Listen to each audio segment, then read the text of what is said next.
Hello, good morning to everyone. Friend jam online classes में आप सभी बच्चों का स्वागत है। आज हम टेंस का लेक्चर 4 पढ़ रहे हैं बच्चों। आप लोगों को पिछली लेक्चर में होमवर्क दिए थे। क्या आप लोग ने होमवर्क किए? होमवर्क दिए थे कि आप जो है वर्ब के पहला फॉर्म, दूसरा फॉर्म और तीसरा फॉर्म इसे याद करना है। क्या आप सब याद कर लिए? बोलिए।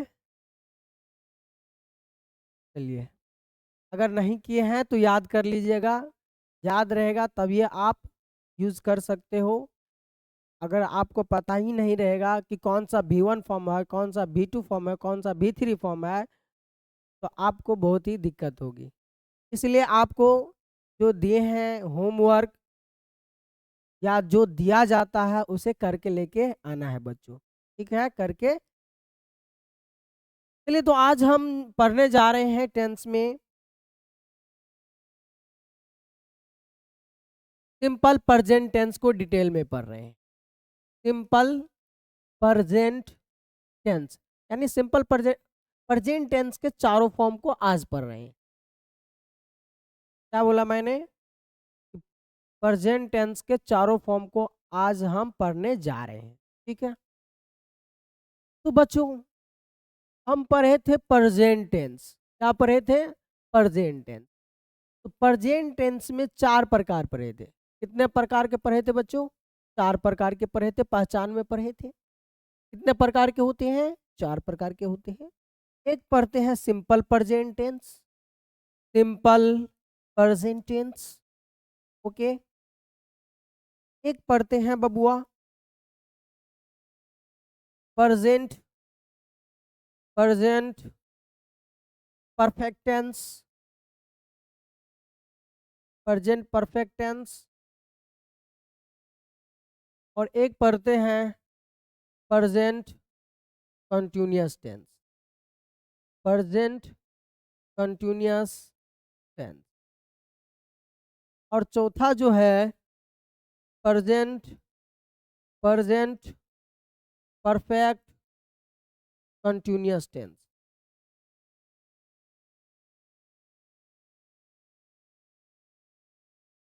आज जो हम पढ़ेंगे इस सारे को डिटेल में पढ़ेंगे।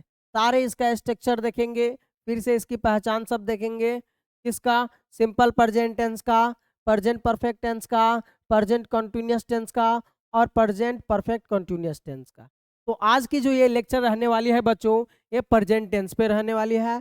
आज जो हम जितने भी पढ़ाएंगे, जितने भी बातें करेंगे, प्रेजेंट टेंस के बारे में बात करेंगे बच्चों, ओके। तो आइए चलिए देखते हैं कि सिंपल प्रेजेंट टेंस क्या होता है।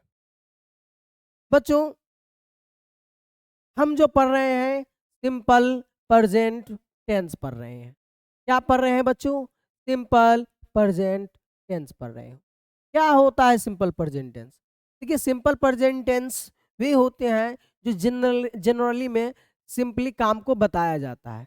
सिंपली काम का मतलब ये हुआ कि जो काम हाल ही फिलहाल में चल रहा होता है उसी को हम सिंपल प्रेजेंट टेंस कहते हैं। सिंपल प्रेजेंट टेंस का यूज जैसे कोई यूनिवर्सल ट्रूथ हो उसको बताने के लिए किया जाता है। डेली रूटीन में जो भी काम होता है इसके लिए सिंपल प्रेजेंट टेंस का उपयोग किया जाता है। अगर इसकी पहचान की बात करें दोस्तों, तो इसकी पहचान जो होती है हिंदी में ता है, ती है, ताहूं, ये हिंदी में पहचान होती है। अगर वही इंग्लिश में पहचान की बात करूं तो V1 और V5 होता है। V1 और V5 होता है, यानी V का पहला रूप और V का 5वां रूप यूज होता है। तो V का 5वां रूप कैसे बनते हैं बच्चों? अगर V1 में आप S या ES जोड़ देते हो, S या ES जोड़ देते हो तो वर्ब का बच्चों 5वां रूप बन जाता है। एग्जाम्पल में देखो, जैसे ये प्ले है, प्ले में S जोड़ेंगे तो क्या हो जाएगा बच्चों? प्लेज हो जाएगा। जैसे गो है, गो में जोड़ोगे ES, गो में जोड़ोगे ES तो क्या हो जाएगा बच्चों? गोज हो जाएगा। ये सारे आपका क्या है? वर्ब का 5वां रूप है। तो कैसे बनाए जाते हैं? अगर आपका अगर आपका V1 याद हो, अगर आपको V1 याद है तो आप इसमें S या ES जोड़ करके वर्ब का पांचवा रूप बना सकते हो। ओके, और एक चीज, पांचवा वर्ब के बारे में एक चीज और याद रखना, ये जो पांचवा वर्ब का रूप है, ओके, ये सारे कैसा होता है, सिंगुलर होता है। कैसा वर्ब होता है, सिंगुलर वर्ब होता है। ओके, कैसा वर्ब होता है बच्चों, सिंगुलर वर्ब होता है। ओके, चलिए, ये तो पहचान की बात कर लिए। अब थोड़ा स्ट्रक्चर की बात कर लेते हैं। स्ट्रक्चर से बात करने से पहले हम ये देखते हैं कि किसके साथ V1 लगता है और किसके साथ V5 का इस्तेमाल करेंगे। ओके, यहाँ पर आइए देखते हैं। अगर सब्जेक्ट पॉजिटिव हो, अगर सब्जेक्ट क्या हो बच्चों, अगर सब्जेक्ट आपका सिंगुलर हो, सब्जेक्ट सब्जेक्ट आपका सिंगुलर हो, तो बबुआ वर्ब भी आप क्या लगाओगे, सिंगुलर। ओके, दूसरा पॉइंट, अगर सब्जेक्ट प्लूरल है तो वर्ब कैसा लगाओगे, वर्ब कैसा लगाओगे, वर्ब भी प्लूरल लगाओगे। ओके, यहाँ पर देखो, जैसे तीसरी बात, आई है, वी है, यू है, दे है और प्लूरल सब्जेक्ट है। ओके, प्लूरल सब्जेक्ट है, तो इसके साथ बबुआ V1 का इस्तेमाल करते हैं। किसका इस्तेमाल करते हैं बच्चों, V1 का इस्तेमाल करते हैं। अगर आई रहे, वी रहे, यू रहे, दे रहे, प्लूरल सब्जेक्ट रहे, तो इसके साथ किस वर्ब का उपयोग करते हैं, V1 का प्रयोग करते हैं। ही, सी, इट और सिंगुलर वर्ब रहे, कैसा verb, singular, sorry singular subject रहे, सिंगुलर सब्जेक्ट रहे, तो इसके साथ आप V5 का यूज करते हो। किसका यूज करते हो, V5 का। ओके, लेकिन याद रखना, ये जो V5 यूज करते हैं केवल पॉजिटिव सेंटेंस के लिए ही यूज होता है, पॉजिटिव सेंटेंस के लिए। अगर निगेटिव, अगर निगेटिव और इंट्रोगेटिव सेंटेंस आ जाए, निगेटिव और इंटेरोगेटिव सेंटेंस आ जाए, तो इसके साथ डू लग जाएगा या तो डज लग जाएगा, साथ में V1। V5 का इस्तेमाल नहीं करते हैं, V5 का इस्तेमाल नहीं करेंगे। ठीक है, इसका इस्तेमाल करेंगे बच्चों, अगर निगेटिव सेंटेंस हो, इंटरोगेटिव सेंटेंस हो, तो किसका इस्तेमाल करेंगे, इस्तेमाल करेंगे V1 का, लेकिन इसके साथ एक्स्ट्रा जुड़ जाएगा डू या डज। ओके, तो आइए देखते हैं आगे कि डू या डज किसके साथ लगेगा। ओके, तो आई, वी, यू, दे और प्लूरल सब्जेक्ट हो, ऐसा सब्जेक्ट हो बच्चों, अगर प्लूरल सब्जेक्ट हो तो इसके साथ, इसके साथ टू लगाओगे, साथ में V1 का इस्तेमाल करोगे। ये किसके लिए मैं बता रहा हूं बच्चों, निगेटिव, निगेटिव और इंट्रोगेटिव सेंटेंस के लिए, निगेटिव और इंटेरोगेटिव सेंटेंस के लिए बता रहा हूं। ओके, तो I, we, you, they plural subject रहे तो डू के साथ क्या लगाओगे, V1 का इस्तेमाल करोगे। किसका, V1 का इस्तेमाल करोगे। ओके, यहीं पे अगर ही रहे, शी रहे, ईट रहे और प्लूरल सब्जेक्ट हो, सॉरी प्लूरल नहीं, कैसा, सिंगुलर सब्जेक्ट हो, सिंगुलर सब्जेक्ट हो, ओके, तो आप जो इस्तेमाल करोगे बच्चा, डज के साथ V1 लगाओगे। किसके साथ, डज के साथ V1 लगाओगे। इस तरीका से हमने यहाँ पर सीख चुके, हम यहाँ पर सीख चुके कि किसके साथ V1 का प्रयोग होता है और किसके साथ V5 का प्रयोग होता है, किसके साथ डू लगाएंगे, किसके साथ डज लगाएंगे। फिर से बोल दूं, अगर पॉजिटिव सेंटेंस है, पॉजिटिव सेंटेंस में V1 और V5 दोनों का यूज कर सकते हैं, डिपेंड करता है कि सब्जेक्ट कैसा है। अगर सब्जेक्ट सिंगुलर है तो V5 का इस्तेमाल करेंगे, अगर सब्जेक्ट प्लुरल है तो V1 का इस्तेमाल करेंगे, यानी वर्ब के पहले रूप का इस्तेमाल करेंगे। ओके, अगर जैसे ही अगर इंट्रोगेटिव, जैसे ही निगेटिव और इंट्रोगेटिव सेंटेंस आए, जैसे ही निगेटिव और इंट्रोगेटिव सेंटेंस आए तो टू या डज लगेगा, डज के साथ V1 का प्रयोग होगा, V5 का प्रयोग नहीं होगा। ठीक है, सिंगुलर सब्जेक्ट है तो डज लगा देंगे, अगर प्लुरल सब्जेक्ट है तो क्या लगा देंगे, टू लगा देंगे, लेकिन मेन वर्ब जो लगेगा वर्ब का पहला ही फॉर्म लगेगा। तो आइए स्ट्रक्चर देख लेते हैं बच्चों।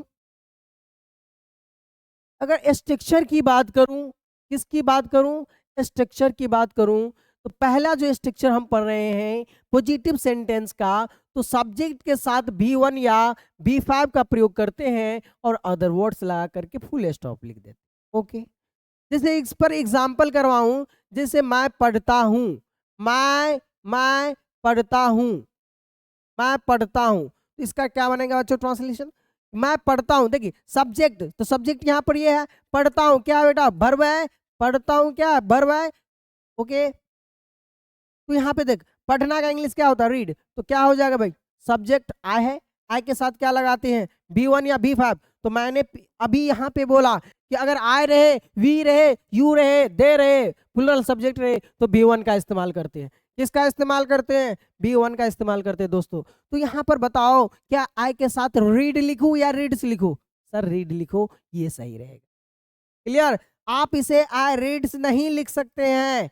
ओके, आई ग्रामर में बात करिए तो सिंगुलर है, कैसा है, ये तो सिंगुलर है आई, लेकिन बबुआ इसके साथ जो वर्ब लगता है अधिकांश केस में प्लुरल लगता है। कैसा लगता है, प्लुरल। ओके, चलिए और एग्जांपल देखिए, जैसे वह पढ़ती है, वह पढ़ती है, तो क्या बनाओगे, ही रीड या सी रीड, सी रीड्स, क्या सही हुआ, तो वह पढ़ती है स्त्रीलिंग है, तो इसलिए बुआ ये वह तो लगेगा नहीं, ये वह के जगह पे ही तो लगेगा नहीं, ये ऐसे ही कैंसिल हो गया। यहाँ पे देखो सी है, सी क्या सिंगुलर वर्ब है, लेकिन यहाँ पे रीड देखो प्लुरल वर्ब है, इसलिए यहाँ पर गलत हो गया। क्या होनी चाहिए, यहाँ पे वर्ब सिंगुलर होनी चाहिए, और सिंगुलर वर्ब क्या होता भाई, वर्ब का 5वां रूप, तो आपका आंसर क्या हो जाएगा, रीड। ठीक, और एग्जाम्पल कर सकते हो, जैसे वह दिल्ली जाता है, कहाँ जाता भाई, दिल्ली, तो बोल सकते हो वह का क्या बोलते हैं, ही, कहाँ जाता भाई, दिल्ली, तो क्या लिखूं, गोस, ही गोस टू दिल्ली, वो कहाँ जाता है भाई, दिल्ली जाता है भाई।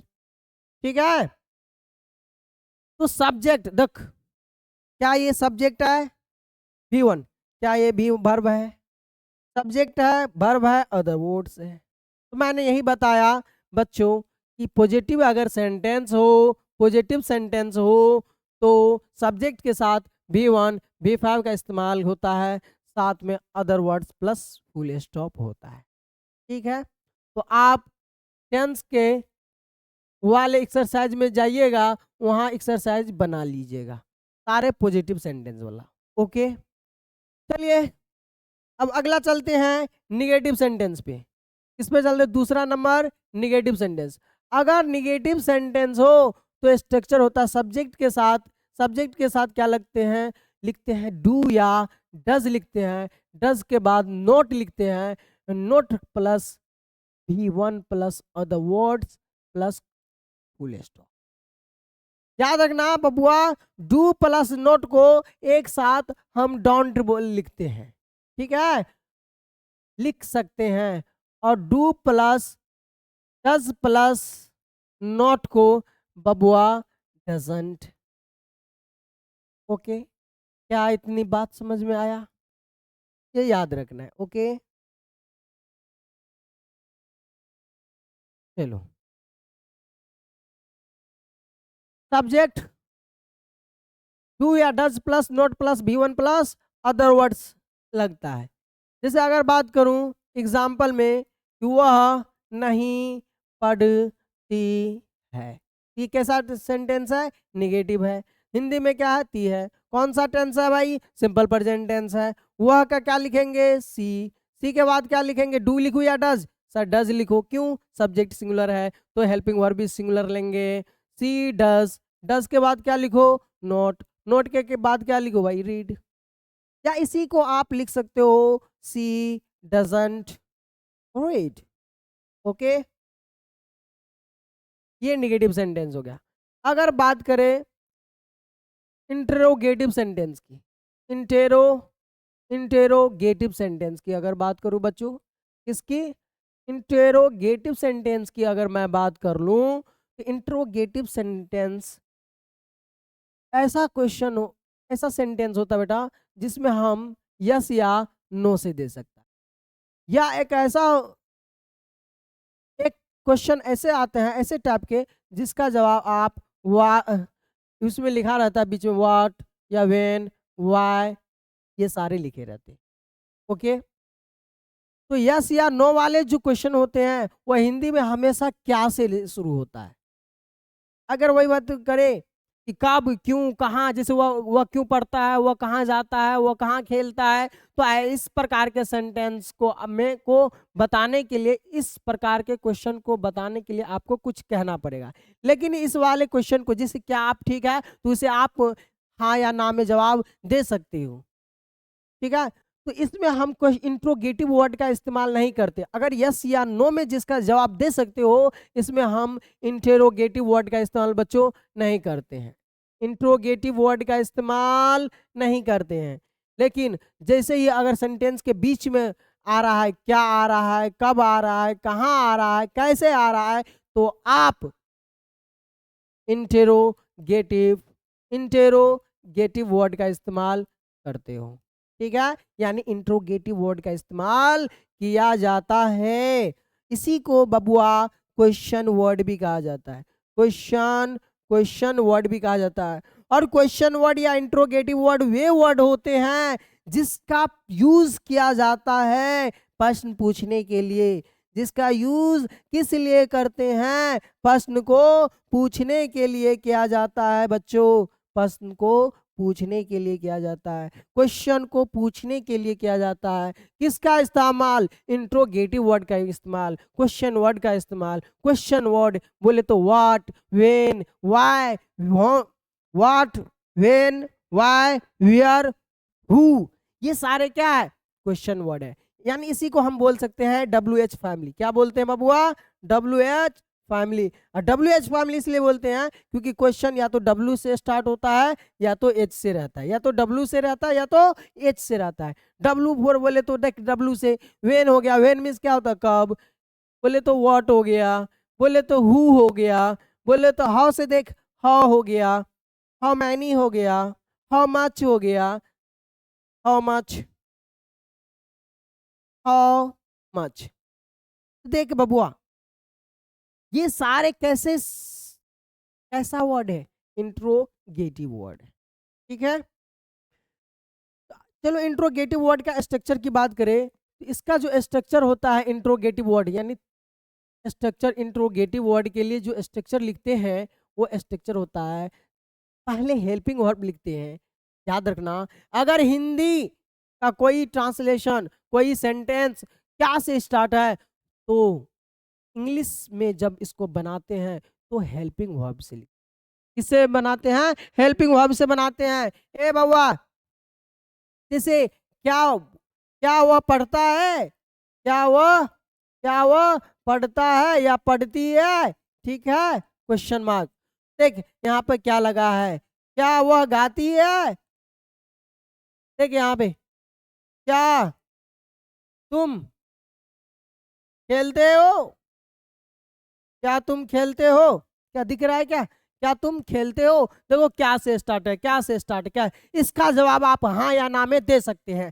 अगर क्या वह पढ़ती है, अगर पढ़ती है तो बोलेगी हाँ, अगर वो नहीं पढ़ती है तो बोलेगी ना। क्या वह गाती है तो बोल सकती है हाँ, अगर नहीं गाती है तो बोल सकती है कि ना। क्या तुम खेलते हो, अगर वो खेलना जानते हैं या खेलते तो वो बोलेंगे हाँ खेलते हैं, अगर नहीं बोलेगा नहीं भाई। यानी हाँ या ना में जवाब दे सकता है।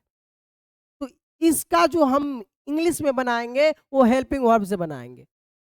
स्टार्ट जो करेंगे हेल्पिंग वर्ब से करेंगे, लेकिन याद रखना इस क्या का मीनिंग नहीं लिखेंगे, ये कि मत लिख देना कि व्हाट,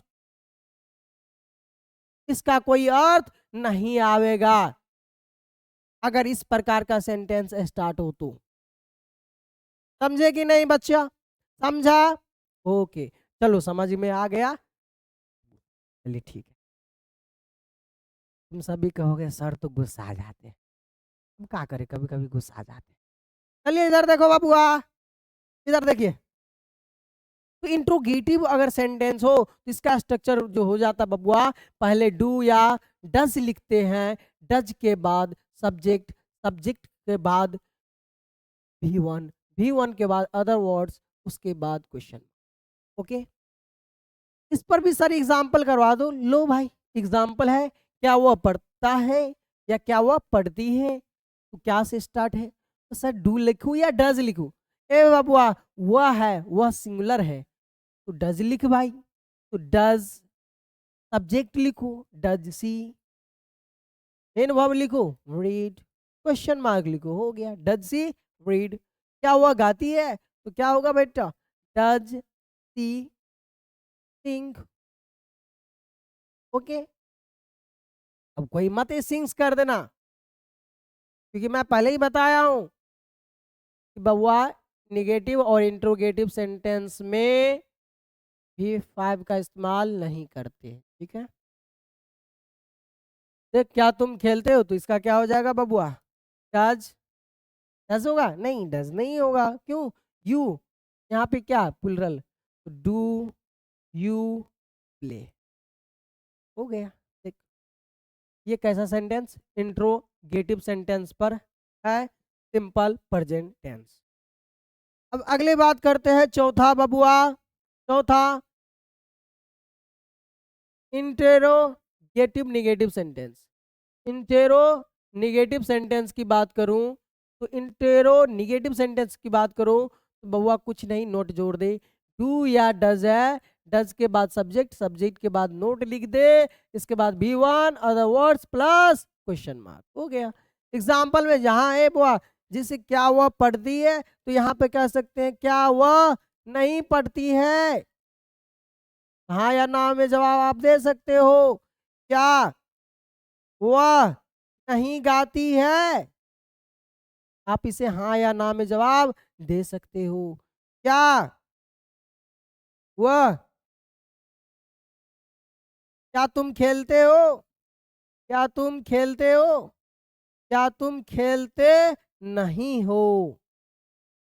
ओके, देखिए क्या वह नहीं पढ़ती है, ती है, क्या है, क्या क्या, तो लिखो भाई, वह है तो क्या लिखोगे, does she not read, question mark. क्या वह नहीं गाती है तो क्या होगा बबुआ, does she not sing, question mark. क्या तुम नहीं खेलते हो तो डू यू नॉट प्ले। देखिए यहाँ पे ए हुआ, क्या मैंने डू का इस्तेमाल, डू या डज का इस्तेमाल किया, इसके बाद सब्जेक्ट का इस्तेमाल किया, सब्जेक्ट के बाद नोट रखा, V1 लिखा, इसमें अदर वर्ड्स का इस्तेमाल नहीं किया गया।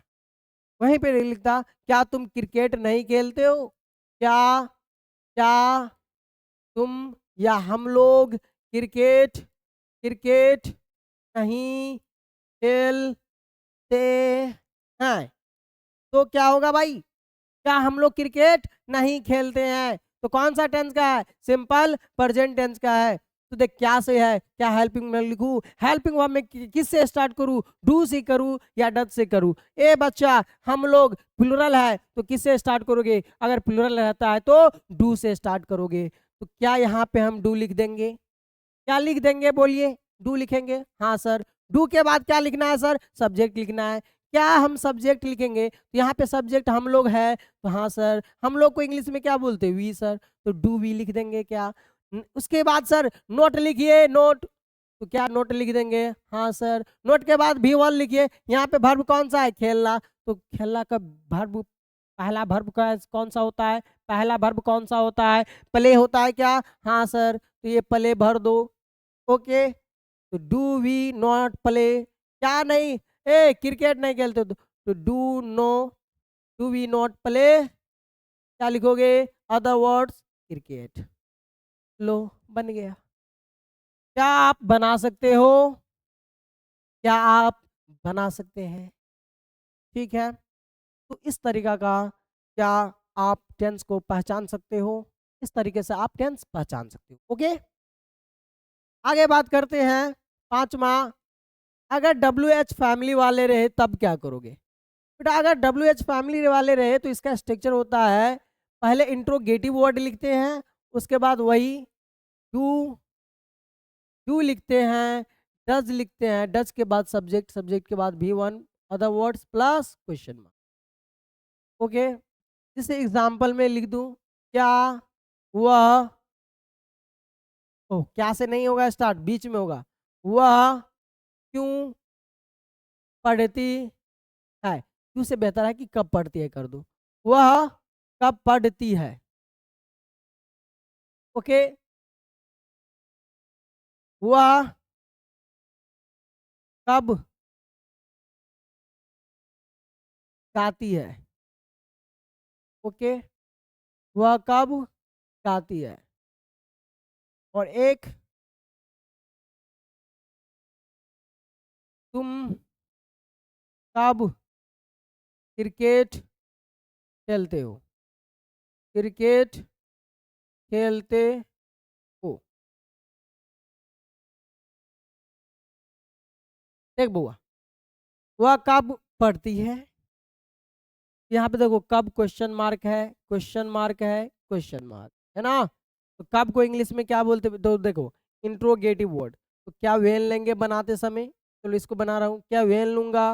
ओके, वेन के बाद डू या डज लिखूं, तो क्या बताओ, डू या लिखूं या डज लिखूं? ए बउआ, यहाँ पे वह है, सिंगुलर है, तो क्या लिख? डज लिख। डज के बाद क्या लिखना है? सब्जेक्ट। सब्जेक्ट इसमें क्या है भाई? क्या है? वह, तो वह का इंग्लिश में क्या होगा? क्या होगा भाई? सी होगा।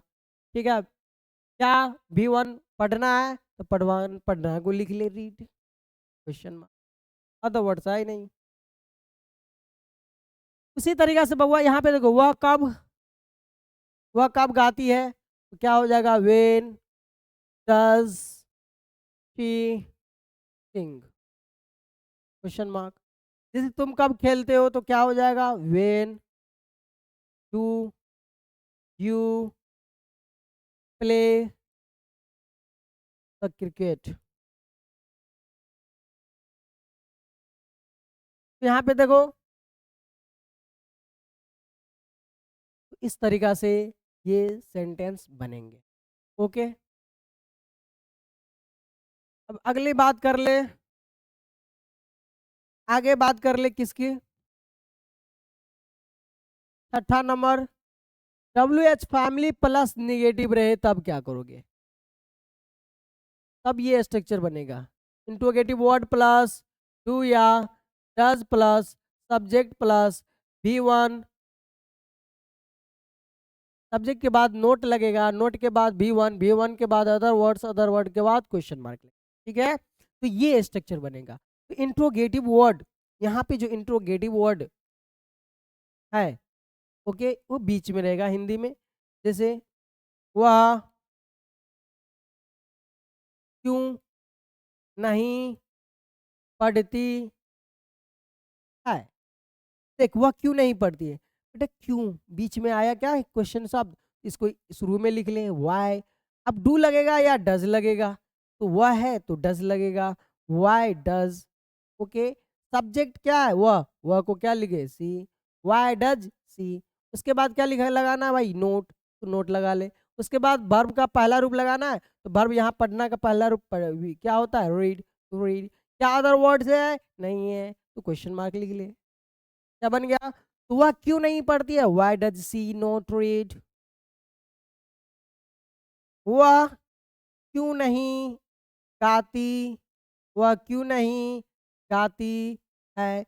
वह को क्या बोलेंगे बबुआ? सी नहीं भाई, तो बीच में क्वेश्चन वर्ड है ना, तो यहाँ पे क्या बोलेंगे? Why does she not sing? Sing miss होता है गाना। ओके, तो इस तरीका से आप बना सकते हो। ओके, अब एक साथ मैं इसका समरी कर दूं, एक साथ पूरे स्ट्रक्चर का क्या कर दूं? समरी। एक साथ मैं समरी कर देता हूं इसका, सिंपल प्रेजेंट टेंस का। सिंपल प्रेजेंट प्रेजेंट टेंस का अगर समरी की बात कर दूं तो ए बउआ, पहचान जो है, अगर पहचान की बात करूं, पहचान की बात करूं तो क्या हो जाएगा? ता है, ती है, ता हूँ, ये इसकी पहचान हो जाएगा। अगर बात करें इंग्लिश में पहचान की बात करूँ, इंग्लिश में पहचान की बात करूँ तो सब्जेक्ट के साथ भी1 या भी5 का इस्तेमाल रहेगा। ओके, ये पॉजिटिव सेंटेंस के लिए, और किसके लिए? फॉर पॉजिटिव सेंटेंस के लिए। ओके, वही निगेटिव सेंटेंस है। अगर अगर निगेटिव सेंटेंस है, अगर निगेटिव सेंटेंस है, निगेटिव सेंटेंस है, या इंटेरोगेटिव सेंटेंस है, इंटेरोगेटिव सेंटेंस या WH वाले, वो भी इंट्रोगेटिव सेंटेंस के अंतर्गत ही आते हैं। तो इसके लिए डू या डज लगेगा, डज के साथ भी1 लगेगा। ओके, अब स्ट्रक्चर की समरी कर लेते हैं, स्ट्रक्चर की समराइज कर लेते हैं। अगर ए बउआ, अगर पॉजिटिव सेंटेंस है तो सब्जेक्ट प्लस भी1 या भी5 प्लस क्या लगेगा? Other words plus full stop. अगर निगेटिव सेंटेंस है, अगर निगेटिव सेंटेंस है तो सब्जेक्ट प्लस क्या लग जाएगा? डू या डज प्लस नोट, नोट के बाद भी1, नोट के बाद क्या लगेगा? भी1, भी1 के बाद अदर वर्ड्स, उसके बाद फुल स्टॉप। ओके, अगर बच्चा, अगर इंटेरोगेटिव सेंटेंस है तो पहले हेल्पिंग वर्ब लगेगा डू या डज, डज के बाद क्या लगेगा? डज के बाद क्या लगेगा बच्चों? सब्जेक्ट, सब्जेक्ट के बाद क्या लगाओगे? वर्ब का पहला रूप, other words plus question mark. चौथा, अगर इंट्रो निगेटिव सेंटेंस है तो डू या डज, डज के बाद सब्जेक्ट, सब्जेक्ट के बाद क्या लगाओगे बच्चों? नोट, नोट के बाद भी1, भी1 के बाद other words plus question mark. अगर पांचवा है, अगर WH फैमिली से है तो क्या लगाओगे? इंट्रोगेटिव वर्ड प्लस डू या डज, डज के बाद सब्जेक्ट, सब्जेक्ट के बाद भी1, भी1 के बाद other words plus question mark. अगर बचवा WH फैमिली निगेटिव है तो डू या डज के साथ सब्जेक्ट, सब्जेक्ट के बाद नोट, नोट के बाद भी1, भी1 के बाद अदर वर्ड्स, इसके बाद क्वेश्चन मार्क। इसे ऐसे भी बोल लिख सकते हो, इंट्रोगेटिव वर्ड प्लस, एक साथ लिख सकते हो डोंट, डोंट या डजंट, डोंट या डजंट प्लस सब्जेक्ट प्लस भी1 plus other words plus question mark, other word plus question mark. Okay, तो ये रहा स्ट्रक्चर। जैसे एग्जांपल में बात करूं कि एक साथ आप 6 ठो बना सकते हो। जैसे मैं पढ़ता हूं तो क्या लिखोगे? I read. मैं नहीं पढ़ता हूं तो क्या लिखोगे? I do not read, I do not read. Okay, क्या मैं पढ़ता हूं तो क्या लिखोगे बबुआ? क्या मैं पढ़ता हूं तो क्या लिखोगे? Do I read. क्या मैं नहीं पढ़ता हूं तो क्या लिखोगे? Do I not read. Okay, question mark होगा यहाँ पे, यहीं पे लगा मैं कब पढ़ता हूँ, मैं कब पढ़ता हूँ, तो इंट्रोगेटिव वर्ड क्या हो जाएगा? व्हेन, है ना? Do I read. मैं क्यों नहीं पढ़ता हूँ, या कह सकते हो मैं कब नहीं पढ़ता हूँ, तो क्या कर लिख सकते हो? When do I not red. इसी को आप ऐसे भी लिख सकते हो एक साथ, when don't I read. Okay, तो इस तरीका से आप एक साथ बना सकते हो।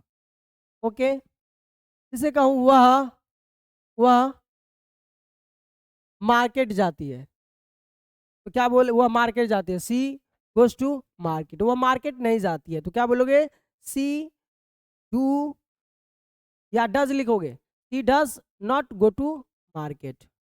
ओके, वह क्यों मार्केट नहीं जाती है तो क्या कहोगे, why does she not go to market.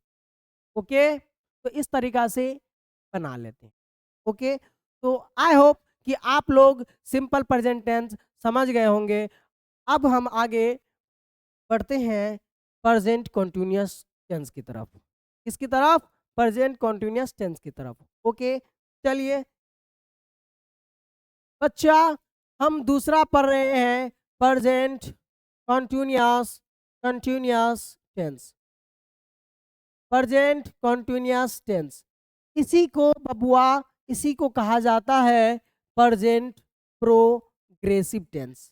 Present progressive tense कहा जाता है, और इसी को बबुआ, इसी को आप कह सकते हो प्रेजेंट इम्परफेक्ट टेंस। मतलब इस टेंस का मतलब हुआ कि बेटा ऐसे सेंटेंस जो काम बताता है कि अधूरा है। क्या बताता है कि काम अभी कंप्लीट नहीं हुआ है, कंप्लीट अभी जारी, कंप्लीट नहीं हुआ है, यानी काम अभी जारी है। जैसे वह पढ़ रहा है, वह खेल रहा है, वह दौड़ रहा है, वह सिनेमा देख रहा है। मतलब इस सेंटेंस से ये पता चल रहा होता है कि काम अभी खत्म नहीं हुआ है, काम प्रगति पर है, काम चल रहा है। ये कहलाता है प्रेजेंट कंटिन्यूअस टेंस। ठीक है, तो इसकी हम पहचान की बात करें, बबुआ पढ़ाए थे कि पहचान जो रहेगा हिंदी में रहा है। अगर पहचान की बात कर ले, पहचान की बात कर रहे तो रहा है, रही है, रहे हैं।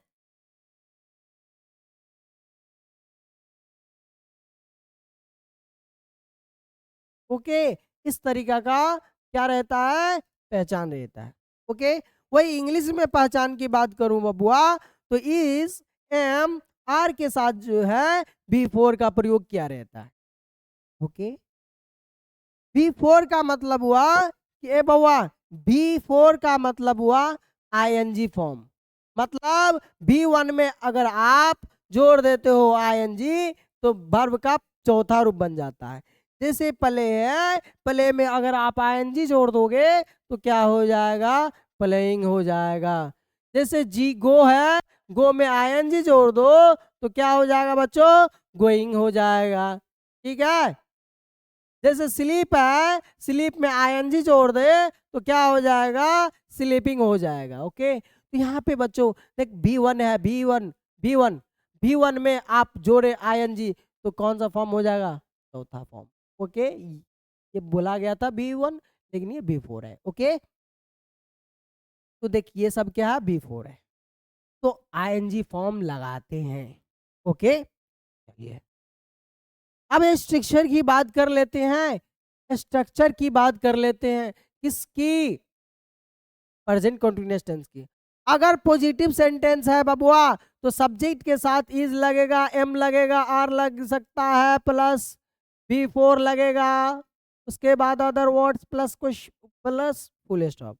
अगर निगेटिव सेंटेंस है बच्चों, अगर निगेटिव सेंटेंस है तो सब्जेक्ट के साथ इज लगाओगे, एम लगाओगे, आर लगाओगे। ओके, उसके बाद क्या लगाओगे भाई, नोट लगाओगे, नोट के बाद बी4 लगाओगे, उसके बाद other words plus full stop. तो क्या बच्चा, क्या सभी के साथ हम इज एम आर लगाएंगे, नहीं, ये डिपेंड करेगा सब्जेक्ट के ऊपर कि कौन सा सब्जेक्ट यूज हो रहा है। जैसा सब्जेक्ट यूज हो रहा होगा उसी के अकॉर्डिंग हम हेल्पिंग वर्ब इस्तेमाल करते हैं। अगर सब्जेक्ट में आई है तो हम इज एम का इस्तेमाल करते हैं। अगर सब्जेक्ट में सिंगुलर सब्जेक्ट है तो इज का इस्तेमाल करते हैं। अगर सब्जेक्ट में प्लुरल है तो हम आर का इस्तेमाल करते हैं, यानी प्लुरल वर्ब का इस्तेमाल करते हैं। क्या ये बात समझ में आया? अगर नहीं समझ में आया तो खैर कोई बात नहीं भाई, यहाँ पे मैं बता रहा हूँ कौन किसके साथ यूज हो रहा है। अब वह जनरली जो है आ के साथ एम का यूज होता है। ही हो, सी हो, ईट हो, सिंगुलर नॉन हो, इसके साथ इज का प्रयोग करते हैं। इसका इज का प्रयोग करते हैं। यू हो, दे हो, वी हो, वी, यू, दे, ठीक है। और प्लुरल सब्जेक्ट हो या प्लुरल नॉन हो, इसके साथ आर का प्रयोग करते हैं। इसका प्रयोग करते हैं, आर का प्रयोग करते हैं। ओके, एम का प्रयोग करते हैं। पहला पॉइंट, दूसरा पॉइंट, तीसरा पॉइंट। ओके, आ जाते हैं स्ट्रक्चर पे। अगर बउआ सब्जेक्ट आए तो एम लगाओगे। अगर सब्जेक्ट यू है तो आर लगाओगे। अगर सब्जेक्ट वी है तो आर लगाओगे। अगर सब्जेक्ट ई है तो इज लगाओगे। सब्जेक्ट सी है तो इज लगाओगे। कुल मिलाकर बात इतनी है कि अब सब्जेक्ट सिंगुलर है तो इज लगाना। अगर सब्जेक्ट प्लुरल है तो आर लगाना, आर लगाना। ओके, अगर इंट्रोगेटिव सेंटेंस है, ए बउआ अब आ जा फिर यहाँ पे।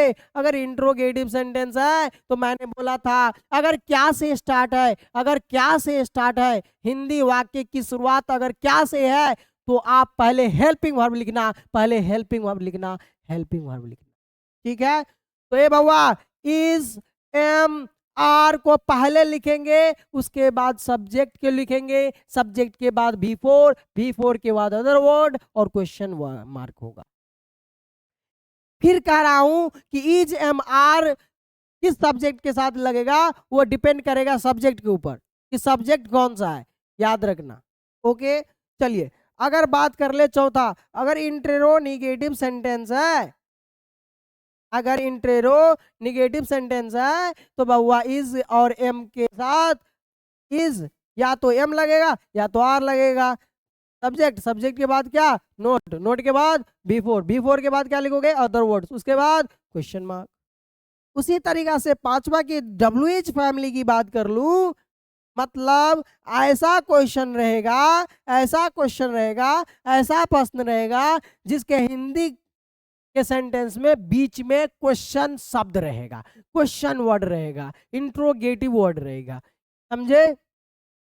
जैसे कब, क्या, क्यों, कैसे, ये सब रहेगा।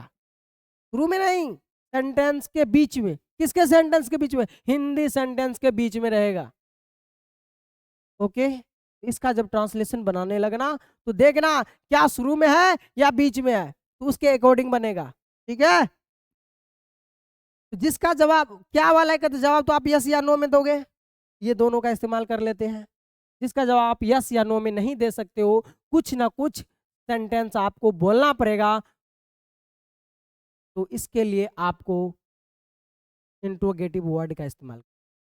तो सुनना है बाबा, अगर हिंदी के सेंटेंस में जो भी इंट्रोगेटिव वर्ड आ रहा है बीच में, उस इंट्रोगेटिव वर्ड का मीनिंग यहाँ पे लिख लेना। इंट्रोगेटिव वर्ड, इसके साथ बबुआ या तो इज लगाना, या तो एम लगाना, या तो आर लगेगा। ये डिपेंड करता है कि बबुआ सब्जेक्ट कौन सा है। ओके, सब्जेक्ट कौन सा है, समझे कि नहीं? बार बार कह रहा हूँ, इसमें जोर दे रहा हूँ। ओके, ध्यान से देखना। अगर डब्ल्यू एच फैमिली निगेटिव है, मतलब निगेटिव सेंटेंस वाले हैं, तो आई डब्ल्यू के साथ इज तो लगेगा, या तो एम लगेगा, या तो आर लगेगा। आर के बाद सब्जेक्ट लगेगा, सब्जेक्ट के बाद नोट लगेगा, नोट के बाद before, other words, question mark. Okay, question mark.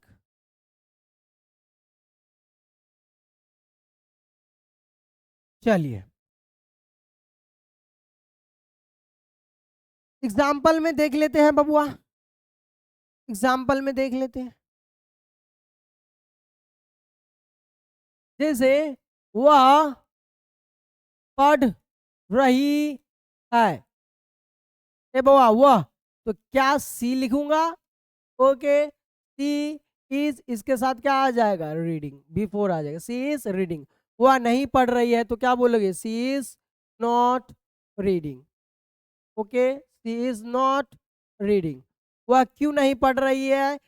वह क्यों नहीं पढ़ रही? क्या वह पढ़ रही है? तो क्या लिखोगे? इज, इसके बाद क्या लिखोगे बेटा? सब्जेक्ट इज सी, के बाद रीडिंग। ओके, अगर यहीं पे रहता क्या वह पढ़ नहीं रही है तो क्या हो जाता? Is she not reading, is she not reading, is she not reading. Okay, वह क्यों नहीं पढ़ रही है या वह क्यों पढ़ रही है? Why is she reading.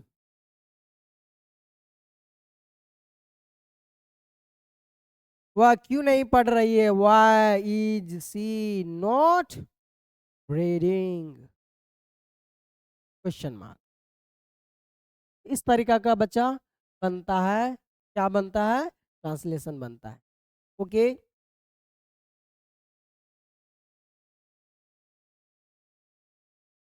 और एग्जाम्पल आप बना सकते हो, जैसे हम लोग हम लोग बाजार जा रहे हैं, हम लोग बाजार जा रहे हैं, तो इसका क्या बनाएंगे? हम लोग बाजार जा रहे हैं तो क्या बोलेंगे? We are going to market. हम लोग दिल्ली जा रहे हैं, बोलो इसका क्या बोलेंगे? We are going to Delhi. मैं जा रहा हूँ, बोलो क्या बोलोगे? I am going. मतलब इसमें आप हेल्पिंग वर्ब के साथ किसका प्रयोग करते हो? बी फोर का प्रयोग करते हो। ठीक है, चलिए अब अगला हम टॉपिक जो पढ़ रहे हैं, अगला टॉपिक है तीसरा, present present perfect tense. Present perfect tense वे सेंटेंस के अंतर्गत आते हैं बबुआ। वे sentence, sorry, present perfect tense का इस्तेमाल उस जगह होता है जिस सेंटेंस में लगता है कि काम पूरी तरीका से ही खत्म हो चुका है, जस्ट ही खत्म हुआ है। जो काम जस्ट ही खत्म हुआ हो उसके लिए हम इस्तेमाल करते हैं प्रेजेंट परफेक्ट टेंस। परफेक्ट का मतलब हुआ कि काम कंप्लीट हो चुका है।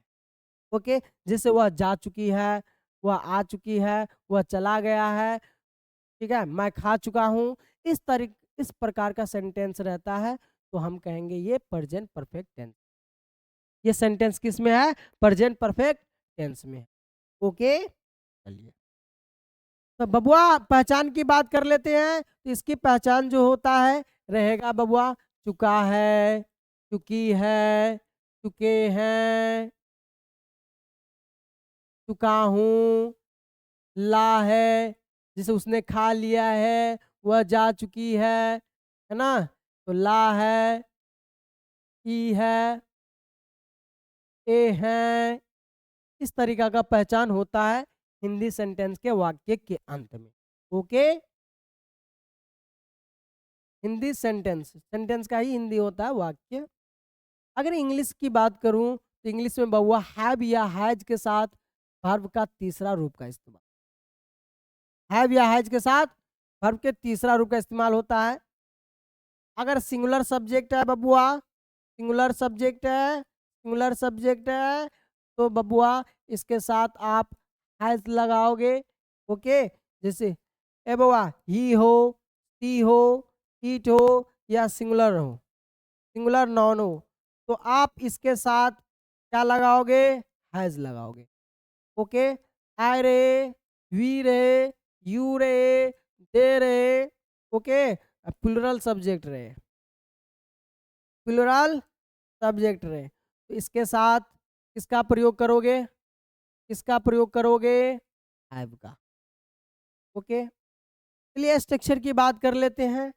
अगर स्ट्रक्चर की बात करूं बच्चों, अगर पॉजिटिव सेंटेंस है तो सब्जेक्ट के साथ हैव या हैज लगेगा, हैव या हैज लगेगा।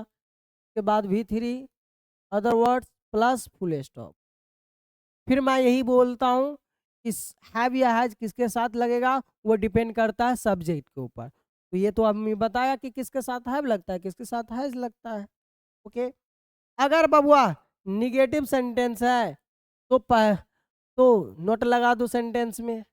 हैव या हैज के बाद क्या लगा दो, हैव और हैज के बाद नोट लगा दो। नोट के बाद वर्ब का तीसरा रूप और अदर वर्ड्स प्लस प्लस।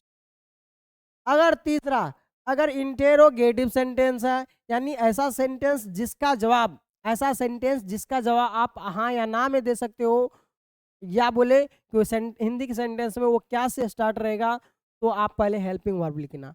तो हम लिखते हैं हैव या हैज के साथ सब्जेक्ट, सब्जेक्ट के बाद V3 के बाद अदर वर्ड्स प्लस क्वेश्चन। अगर यही बबुआ इंटेरो निगेटिव रहे, इंटेरो निगेटिव सेंटेंस रहे, तो हैव, हैज, हैव, हैज के साथ सब्जेक्ट, सब्जेक्ट के बाद क्या लिखोगे, नोट, नोट के बाद क्या लिखोगे, V3 के बाद other words plus question mark. Okay, अगर WH फैमिली वाला सेंटेंस रहे तब, तब क्या करोगे बेटा, बोला हूँ इंट्रोगेटिव वर्ड को पहले लिखना, उसके बाद, उसके बाद हेल्पिंग वर्ब को लिखना। तो हेल्पिंग वर्ब क्या है, हैज या हैव को लिखना। हैव के बाद क्या लिखोगे, सब्जेक्ट, सब्जेक्ट के बाद V3 के बाद क्या लिखोगे, other words plus question mark. Okay, अगर यही निगेटिव में आ जाए, WH फैमिली इसमें आ जाए, इसमें आ जाए, निगेटिव में आ जाए, निगेटिव सेंटेंस में, तो IW के साथ क्या लिखोगे, हैज, हैज के साथ या हैव। देखो दोनों एक ही साथ नहीं, डिपेंड करता है कि सब्जेक्ट के ऊपर क्या है, जैसा सब्जेक्ट उस अकॉर्डिंग आप लिख सकते हो हैव या has. Okay, plus V3 other words plus question mark. तो इस तरीका का स्ट्रक्चर होता है। ओके, तो याद रखना, अगर V3 आया है तो आप इसे देखो, एग्जाम में जो क्वेश्चन पूछते हैं, बोर्ड में जो क्वेश्चन पूछता है, इस तरीके से पूछता है कि आपको दे देगा यहाँ ऐसे I have dot dot the Taj Mahal, ये ऐसे दे दिया, अब बोलेगा यहाँ पे कौन सा वर्ब लगेगा। जैसे मैं एग्जाम्पल में दे दूँ, 100 दे दूँ, सी दे दूँ, इन दे दूँ। ओके, सी, चीज दे दूँ। ओके, तो बताओ इसमें क्या होगा, क्या होगा, क्या आप बता सकते हैं? हाँ सर बता सकते हैं। तो हम जानते हैं बबुआ, सी मिस होता है देखना, ये वर्ब का पहला रूप होता है। सी का V2 होता है 100, ये वर्ब का दूसरा रूप है। 100 का V3 होता है सीन, ये वर्ब का तीसरा रूप होता है। सीन का V4 होता है सिंग। ओके, तो वर्ब का चौथा रूप होता है। और बेटा सीज जो होता है, ये वर्ब का पांचवा रूप होता है। ओके, तो सर आपने बताए हैं कि हैव या हैज के साथ वर्ब का तीसरा रूप लगाना, इसलिए सर हम बता सकते हैं आंसर जो होगा होगा, ये तो वर्ब का दूसरा रूप है, वर्ब का पहला रूप है, ये वर्ब का पांचवा है, जैसे कोई नहीं होगा। तो आपको इस तरीका से सिलेक्ट करना। जैसे एग्जाम्पल में दे दूं, आई हैज टू दिल्ली, ये मैंने लिखा है, आपको बताना है क्या आंसर होगा। ओके, बताना है, गो होगा, कौन होगा, सी ऑप्शन, गोइंग होगा, डी ऑप्शन, गोज होगा। क्या होगा बच्चों, बोलो।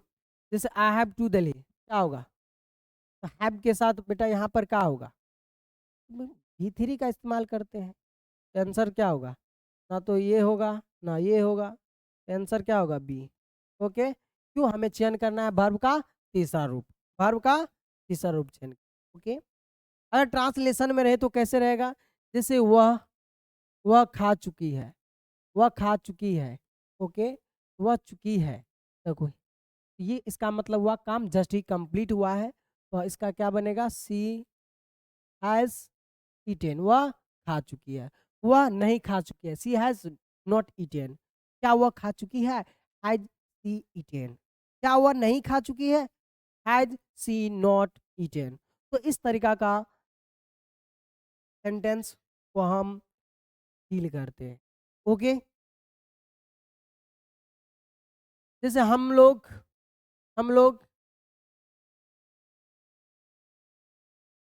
पढ़ चुके हैं, हम लोग पढ़ चुके हैं, तो क्या बोलेंगे, हम लोग पढ़ चुके हैं तो we have read, we have read. वह जा चुके हैं तो क्या बोलेंगे, ही हैज गॉन।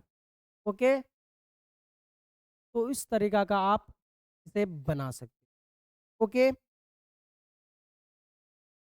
चलो बच्चों, ये हम आज की क्लास में जो पढ़े, क्या पढ़े बबुआ, सिंपल प्रेजेंट टेंस पढ़े, प्रेजेंट परफेक्ट टेंस पढ़े, प्रेजेंट कॉन्टिन्यूअस टेंस पढ़े। ओके, तो हम अगली क्लास में जो पढ़ेंगे वो प्रेजेंट परफेक्ट कॉन्टिन्यूअस टेंस पढ़ेंगे और कवर जो करेंगे पास्ट टेंस को कवर कर लेंगे। तो 2 लेक्चर में ये टॉपिक जो है वो ये खत्म हो जाएगी टेंस की। टेंस की 1 दिन लगेगा आपको पास्ट को पढ़ाने में और 1 दिन लगेगा फ्यूचर को पढ़ाने में। तो दोनों 2 दिन में पढ़ा देंगे, खत्म हो जाएगा। उसके बाद बच्चा हम वॉइस से स्टार्ट करेंगे। जब वॉइस हो जाएगी उसके बाद नरेशन स्टार्ट। ओके, वॉइस पढ़ने के लिए ज़रूरी है कि हमें टेंस आनी चाहिए, टेंस का स्ट्रक्चर आनी चाहिए। ओके, अगर तुमने वॉइस अगर पढ़ लिया तो तुमको एक्टिव वॉइस क्लियर है ना। वॉइस 2 प्रकार के पढ़ते, एक एक्टिव वॉइस होता है, एक पैसिव वॉइस होता है। अगर तुमने टेंस पढ़ लिया तो एक्टिव वॉइस क्लियर है, यानी एक्टिव वॉइस आपको आ रहा है, सिर्फ सीखने की जरूरत है तो वो पैसिव वॉइस सीखने की। इसीलिए आप सबको जितना स्ट्रक्चर बताया जा रहा है, जो भी काम दिया जा रहा है, और तुम लोगों को एक चीज़ और बोले हैं कि आप वर्ब के रूप याद करना है। V1 V2 V3 V4 V5 याद करके आना है, इसे आप याद कर लीजिए। ठीक है, क्योंकि कम से कम V2 V3 V1 3 ही तो याद कीजिएगा, यही आपको मदद मिलेगी, यही आपको मदद करेगी। ओके, अगर आप वॉइस पढ़ते हैं तो वॉइस में खूब यूज़ है V3 का, वर्ब के तीसरे फॉर्म का यूज़ है, तो वहाँ पर आपका आपको हेल्प मिलेगी। ओके, तो बच्चों चलिए आज हम यहीं तक क्लास रखते हैं, आज यहीं तक पढ़ते हैं। चलिए अब दीजिए इजाज़त। अब हम अपने क्लास को यहीं पे रोक रहे हैं। Thank you, all the best.